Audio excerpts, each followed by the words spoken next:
മുഖ്യമന്ത്രിയുടെ ഗൾഫ് പര്യടനം തുടരുകയാണ്. പഞ്ചായത്ത് നിയമസഭാ തെരഞ്ഞെടുപ്പുകൾക്കൊക്കെ മുന്നോടിയായിട്ട് ഈ 10 വർഷത്തെ ഭരണ നേട്ടങ്ങൾ പ്രവാസികൾക്ക് മുന്നിൽ എണ്ണി പറഞ്ഞു മുഖ്യമന്ത്രി പിണറായി വിജയൻ. 2021 തുടർഭരണം ഉറപ്പാക്കിയതുപോലെയുള്ള പിന്തുണ ഇനിയും വേണമെന്നും മുഖ്യമന്ത്രി ബഹ്റൈനിൽ പറഞ്ഞു. ഗൾഫിലായിരുന്നു പ്രസംഗമെങ്കിലും പ്രവാസികൾക്കുള്ള ക്ഷേമ പദ്ധതികളെക്കുറിച്ച് പക്ഷേ മുഖ്യമന്ത്രി പരാമർശിച്ചിട്ടില്ല.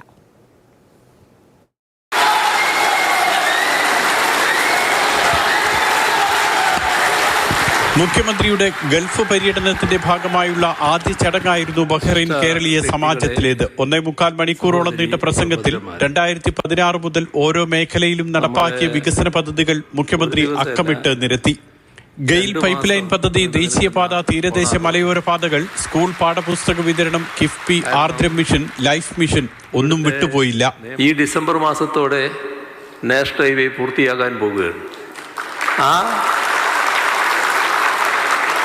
ആ പൂർത്തിയാകുന്ന നാഷണൽ ഹൈവേയുടെ ഭാഗം ജനുവരിയിൽ മന്ത്രിയടക്കം വന്ന് കേരളത്തിൽ വന്ന് ഉദ്ഘാടനം ചെയ്യുമെന്നും ആ യോഗം തീരുമാനിച്ചിരിക്കുകയാണ്. മുണ്ടക്കൈ ചൂരൽമല ദുരിതബാധിതർക്കുള്ള ടൗൺഷിപ്പ് നിർമ്മാണം അതിവേഗം പുരോഗമിക്കുന്നുവെന്നും ജനുവരിയിൽ ദുരന്തബാധിതർക്ക് കൈമാറുമെന്നും മുഖ്യമന്ത്രി. മുണ്ടക്കൈ ചൂരൽമല പ്രശ്നം വലിയ ദുരന്തമാണ് നമുക്ക് നേരിടേണ്ടി വന്നത്.